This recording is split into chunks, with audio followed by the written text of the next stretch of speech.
আপনি ভাবতে পারেন 3.5 মাস উচ্চ মাধ্যমিক ফলাফল প্রকাশের পরে অ্যাডমিশন হলো না, গোটা ভারতবর্ষে অ্যাডমিশন কমপ্লিট, জয়েন্টের রেজাল্ট বেরোলো না, এমবিবিএস এর ভর্তি বন্ধ। মাননীয় আপনি কি জানেন national council of medical NCM 30 পরে মেডিকেলে ভর্তি হলে তার কোনো বৈধতা থাকবে না, অবৈধ হয়ে যাবে। আপনি কি জানেন কত বড় সর্বনাশ? কয়েক লক্ষ উত্তীর্ণ মেধাযুক্ত ছাত্রছাত্রী, তাদের অভিভাবক অভিভাবিকা শিক্ষা প্রতিষ্ঠানে করছে। কারণ দুটো, একটা কারণ হলো এই টেকনো ইন্ডিয়ার সত্যম রায়চৌধুরীর মতো কিছু ডাকাতকে মমতা ব্যানার্জি তৈরি করেছেন।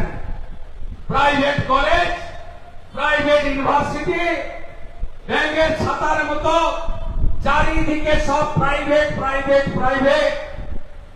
কত টাকা ভর্তি করতে লাগে, সেমিস্টারে লাগে, হোস্টেলে লাগে, ছোট বাচ্চাদের গাড়িতে লাগে। আপনারা ভুক্তভোগীরা জানেন। আজকে এরা যাতে, এদের অ্যাডমিশন বন্ধ ছিল না, এরা 1000 কোটি টাকার বেশি কামিয়ে নিল এই 2-2.5-3 মাসে। আর ওই 1000 কোটি তো একা খায়নি, তার ভাগ তো হরিশ মুখার্জি, হরিশ চ্যাটার্জি স্ট্রিটে গেছে।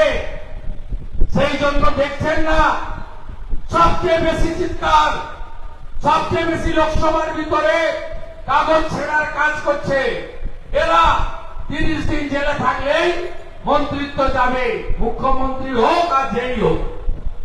এরা জানে যে আমাদের জ্যোতিপ্রিয় মল্লিক, পার্থ চ্যাটার্জিরা তো গেছে, আরো কিছুদিনের মধ্যে আমাদের অনেককে যেতে হবে। এই মুখ্যমন্ত্রী জানে পরিবর্তনের সরকার এলে এই মুখ্যমন্ত্রী যা যা কাণ্ড করে গেছেন তার সব তথ্য ডকুমেন্ট আমাদের হাতে আছে।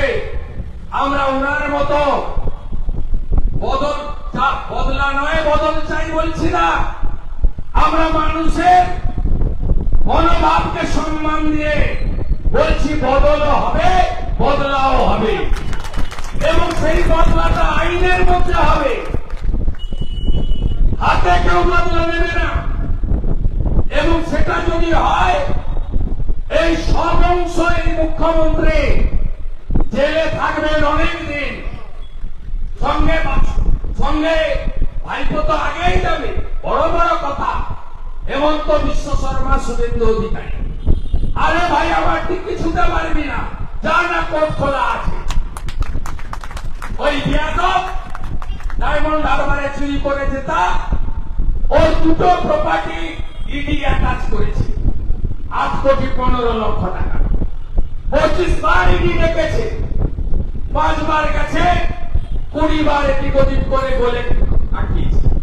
যার পাসপোর্ট জমা থাকে তিনি ভাষণ দিচ্ছেন বড় বড়, যার প্রপার্টি অ্যাটাচমেন্ট হয়েছে।